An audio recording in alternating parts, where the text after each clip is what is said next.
Hey guys, welcome to Smart Way for All. Smart Way for All চেনেলটোলৈ আপোনালোক সকলোকে স্বাগতম জনাইছো।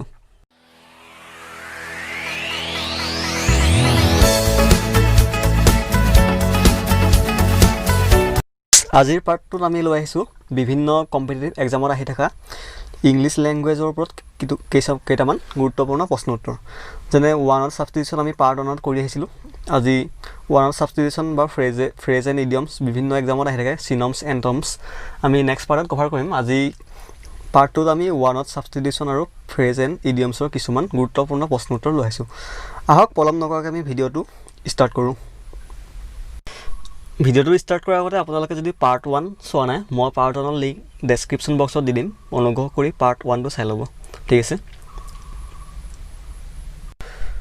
ফাৰ্ষ্ট কুৱেশ্যনটো চাওক। এটা শব্দত প্ৰকাশ কৰাৰ পৰা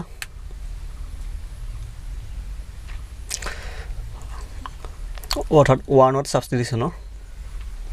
এ মেন অফ লেক্স মৰেল, অৰ্থাৎ এনেকুৱা এজন ব্যক্তিৰ কথা সুধিছে, তেওঁ কোনো নৈতিকতা নাই, মৰেলে নাই, আৰু যিজন অলৱেজ কিহত থাকে, তেওঁ অলৱেজ বিজি থাকে, always busy in sexual affairs. অৰ্থাৎ অলৱেজ সেক্সুৱেল এফেয়াৰ্ছতে তেওঁ বিজি থাকে, কোনো মৰেল বোলা বস্তুৱে নাই। সেইজনক আমি কি বুলি কওঁ? অপশ্যন এ দিছে লিচেঞ্চিয়াছ,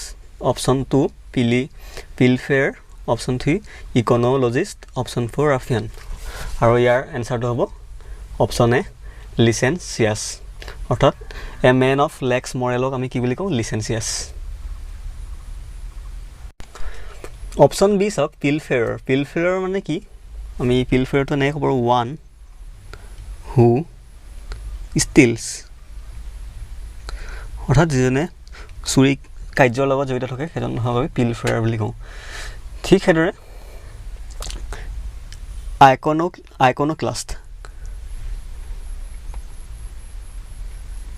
আইকন'ক্লাষ্ট এনেকুৱা এজন পাৰ্চন যিজনে মানে জেনেৰেলি একচেপ্টেড মানে আইডিয়াছবোৰ,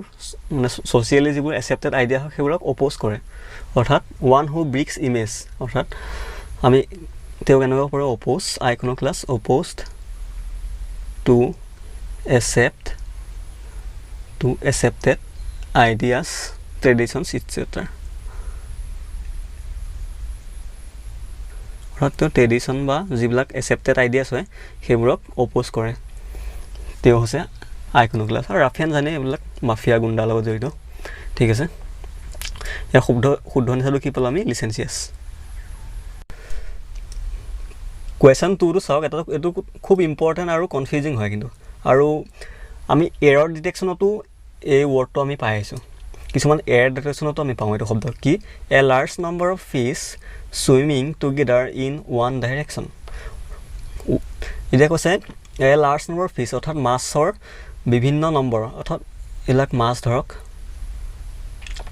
একেলগে ছুইমিং কৰি আছে, ছুইমিং টুগেডাৰ। কিন্তু এটা মন কৰিবলগীয়া কথা হৈছে ইন ওৱান ডাইৰেকশ্যন বুলি কৈছে। আপোনালোকে চ'ল অফ ফিছ আৰু স্কুল অফ ফিছত কনফিউজ হ'ব পাৰে। চাওক, ইয়াৰ শুদ্ধ এনচাৰ হৈছে স্কুল অফ ফিছ বুলি কওঁ আমি, যেতিয়া এগালমান মাছ এটা ডাইৰেকশ্যনতে ছুইম কৰি থাকিব, অৰ্থাৎ এটাৰ পিছত এটা লগ লাগি ছেম ডাইৰেকশ্যনত যাব, এনেকৈও নাযাব বা এনেকৈও নাযাব, উল্টা পুল্টা হৈ নাযাব, ছেম ডাইৰেকশ্যনত যাব, তেতিয়া আমি স্কুল অফ ফিছ বুলি কওঁ। তেতিয়া আমি কি কওঁ? School of fish. কিন্তু চ'ল অফ ফিছ হৈছে large number of fish swimming together in different direction বুলি ক'ব পাৰোঁ। অৰ্থাৎ ছুইমিং টুগেডাৰ ডাইৰেকশ্যন, বিভিন্ন ডাইৰেকশ্যনত ছুইম কৰি থাকিব পাৰে, সেইটো হৈছে চ'ল অফ ফিছ। আৰু হাউণ্ড জানে, হাউণ্ড মানে কি? হাণ্টিং ডগ, অৰ্থাৎ চিকাৰী কুত্তা। নেক্সট কুৱেশ্যনটো দিছে a jocular person who is full of amusing anecdotes. অপশ্যনবোৰ দি আছে চাওক, wag, alumni, number 3 raconteur, number 4 চেক্ৰিলেজ।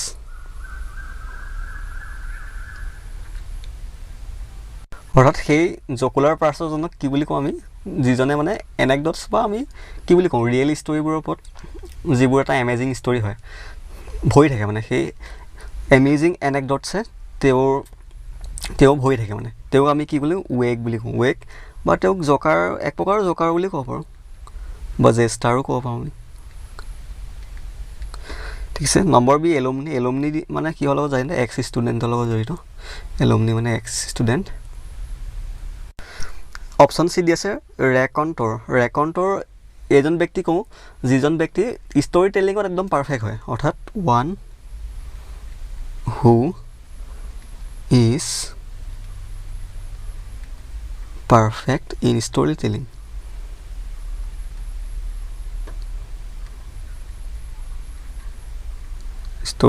ঠিক আছে আৰু চেক্ৰিলেছ কোন বুলি কওঁ চেক্ৰিলেছ এইবোৰ যিবোৰ মানে অপবিত্ৰ হয় ধৰ্মৰ বিৰোধী হয় বা যাক আমি প্ৰফেন বুলি কওঁ এটা ইম্পৰ্টেণ্ট ৱৰ্ড প্ৰফেন অপবিত্ৰ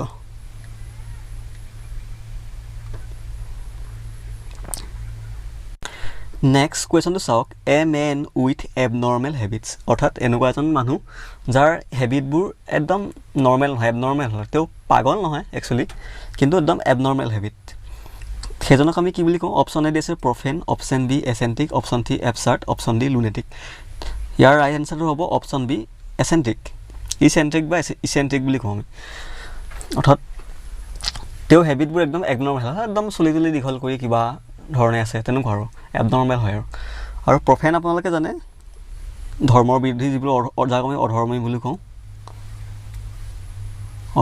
কওঁ প্ৰফেন আৰু এবচাৰ্ডটো জানে এবচাৰ্ড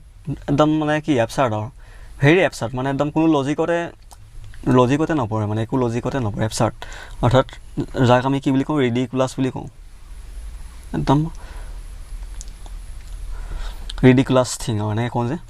আৰু লিউনেটিকটো মানে হৈছে একদম পাগল যিটো আমি মেড বুলি কওঁ মেড চাইনিক বুলিও যাক কওঁ মেড পাগল লিউনেটিক ইয়াৰ শুদ্ধ হৈছিল কি পালে ইচেণ্ট্ৰিক কুৱেশ্যন 5টো চাওক a person coming to a foreign land to settle there এইটো এটা খুব কনফিউজিং হয় আপোনালোকে কনফিউজ কৰিব পাৰে এইটোত অৰ্থাৎ এজন ব্যক্তি যিয়ে তেওঁৰ দেশখন কি বেলেগ বিদেশত ছেটেল হ'বলৈ তেওঁৰ দেশৰ পৰা গুচি গৈছে হয় ধৰক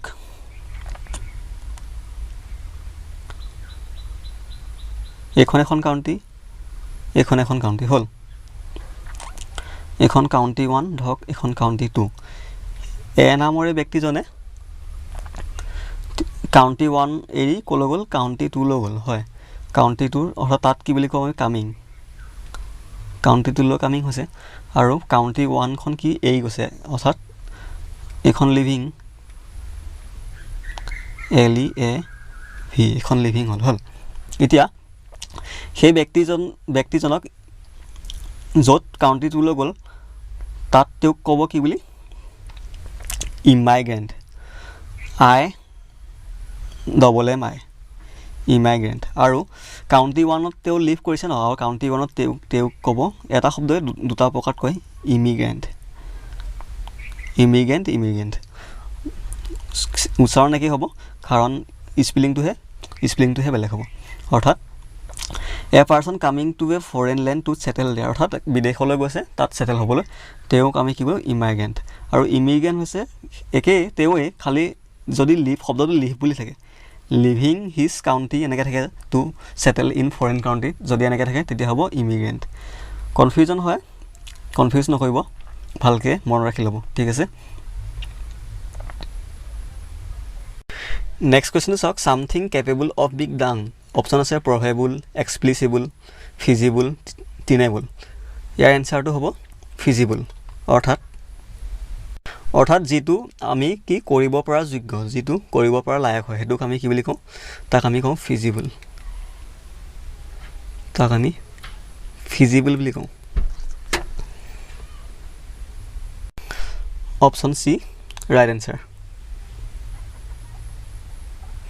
অপশ্যন চি ৰাইট টিনেবল যিটো কি হ'ল ৰিজনেবল হয় টিনেবল আৰু ঠিক আছে প্ৰভেবল যিটো সম্ভাৱনা আছে এক্সপ্লিচিবল যিটো এক্সপ্লেইন কৰিব পৰা যায় আপোনালোকে জানে নেক্সট চাওক ইনডিফাৰেঞ্চ টু প্লিজাৰ এণ্ড পেইন অৰ্থাৎ এনেকুৱা এজন ব্যক্তি যাৰ সুখ দুখৰ লগত কোনো সম্বন্ধ নাই অৰ্থাৎ তেওঁ সুখত থাকিলেও সুখটো এক্সপ্ৰেছ নকৰে বা দুখত থাকিলেও দুখটো এক্সপ্ৰেছ নকৰে তেনেকুৱাক আমি কি বুলি কওঁ সেই ব্যক্তিক আমি ষ্টইক বুলি কওঁ অপশ্যন বি যদি দেখে ষ্টইক STOIC ষ্টইক বুলি কওঁ ষ্টইক বা ষ্টইচিজিম হৈছে ষ্টইকটোক যোনে ফ'ল' কৰে সেইটো ষ্টইচিজিম হ'ল ঠিক সেইদৰে পাৰ্জিভেৰেঞ্চ মানে কি পাৰ্জিভেৰেঞ্চ সেইজন ব্যক্তি কওঁ যিয়ে লগাতাৰ লাগি থাকে কিবা এটা নিজৰ গ'লটো হাচিল কৰিবলৈ বা নিজৰ লক্ষ্যটো পাবলৈ লগাতাৰ লাগি থাকে দিন ৰাত কষ্ট কৰি থাকিব সেইটো হৈছে পাৰ্জিভেৰেঞ্চ অৰ্থাৎ কণ্টিনিউ একদম কণ্টিনিউ ৱৰ্ক কৰি যোৱাটো কওঁ আমি পাৰ্জিভেৰেঞ্চ ঠিক আছে আৰু ৰেটিচেঞ্চ সেইজন যি একদম মৌন হৈ থাকে মানে খুব কথাই নকয় আৰু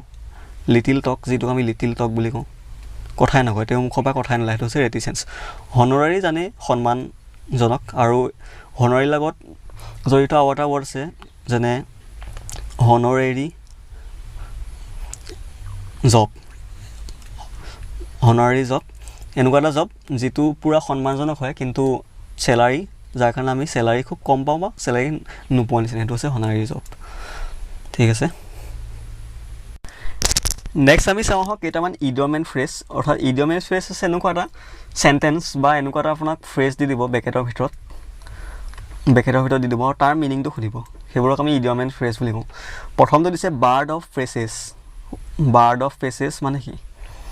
বাৰ্ড অফ প্ৰেচেছ হৈছে অপশ্যন ডি দিছে এ বাৰ্ড ডেট মাইগ্ৰেটছ এটা চৰাই মাইগ্ৰেটছ হৈ থাকে বা অপশ্যন বি দিছে someone who is always moving ইয়াৰ ৰাইট এনচাৰটো হৈছে option B someone who is always moving on অৰ্থাৎ এনেকুৱা এজন ব্যক্তি যি একে ঠাইতে কেতিয়াও নাথাকে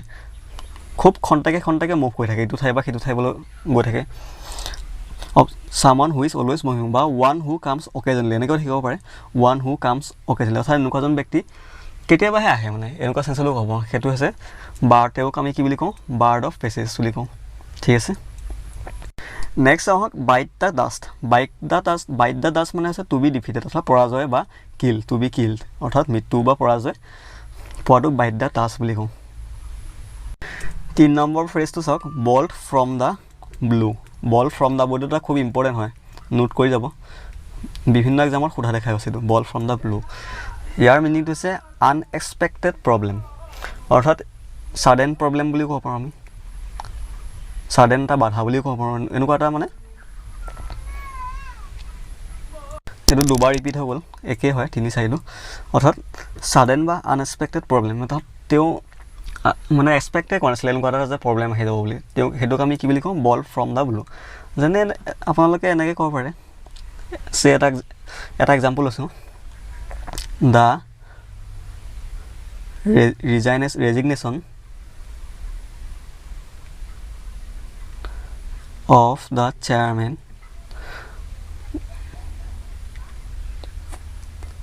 came like a bolt from the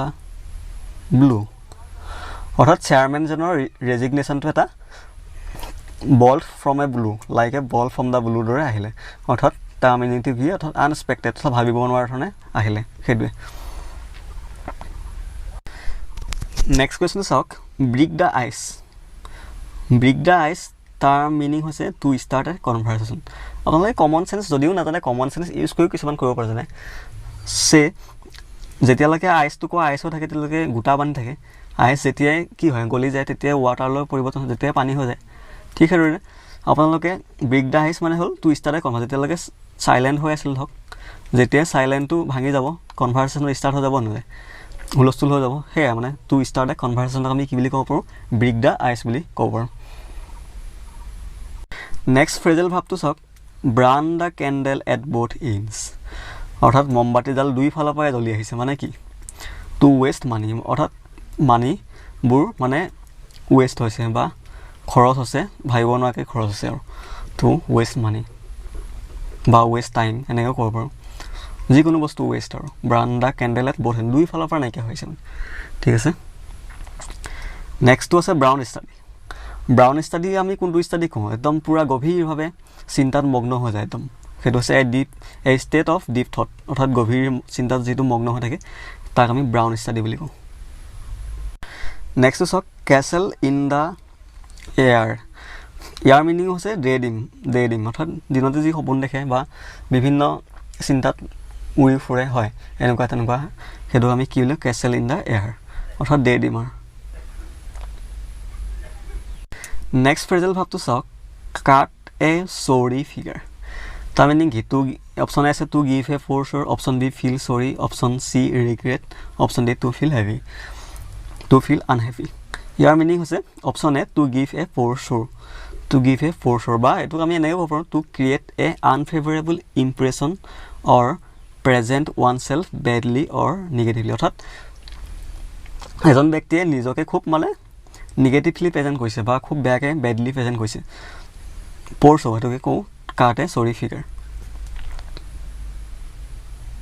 অৰ্থাৎ তেওঁক আমি সুধিছোঁ কিবা এটা ধৰক তেওঁ কৈছে কিবা এটা একদম খুব নিগেটিভলি আৰু মানে কোনো পজিটিভ চেঞ্চ নাই একদম নিজকে থাকে নহয় কিছুমান তেনেকুৱা চব নিগেটিভ মাইণ্ডেড সেইটোক কওঁ আমি কাট এ চৰি ফিগাৰ নেক্সটটো চাওক ইট হাম্বুল পাই মিনিং হৈছে টু এপলাইজ অৰ্থাৎ ক্ষমা খোজা বুলিও ক'ব পাৰি এপলাইজ কৰা নিজকে অৰ্থাৎ ধৰক ভুল কৰিলে এজন ব্যক্তিয়ে তেওঁ ইট হাম্বুল পাই কৰিছে মানে কি তেওঁ পাব্লিকলি ক্ষমা হৈছে বা এনেও ক'ব পাৰোঁ যেনে এক্সাম্পল হিচাপে যেনে কি ক'ব আমি he head to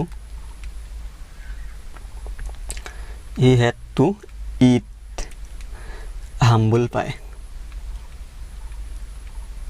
he had to eat humble pie and publicly admit his error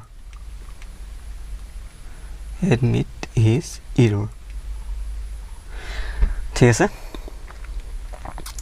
আজিৰ পাৰ্টটোত ইমানেই আমি ইম্পৰ্টেণ্ট কিছুমান ওৱানত ছাবষ্টিটিউশ্যন আৰু ইডিয়ম এণ্ড ফ্ৰেজ লৈ আহিলোঁ নেক্সট পাৰ্টত আমি আৰু কিছুমান ইডিয়মছ ফ্ৰেজৰ লগতে এটা খুব ইম্পৰ্টেণ্ট টপিক এৰৰ ডিটেকশ্যন অৰ্থাৎ কোনটো চেণ্টেঞ্চত ভুল হৈ থাকে তাৰ বিষয়ে আমি আলোচনা কৰিম ভিডিঅ'টো কেনে লাগিলে জনাব যদি ভাল লাগিছে আমাৰ চেনেলটো ছাবস্ক্ৰাইব কৰিব নাপাহৰিব আৰু বন্ধু বান্ধৱীসকলে শ্বেয়াৰ কৰিব নাপাহৰিব ঠিক আছে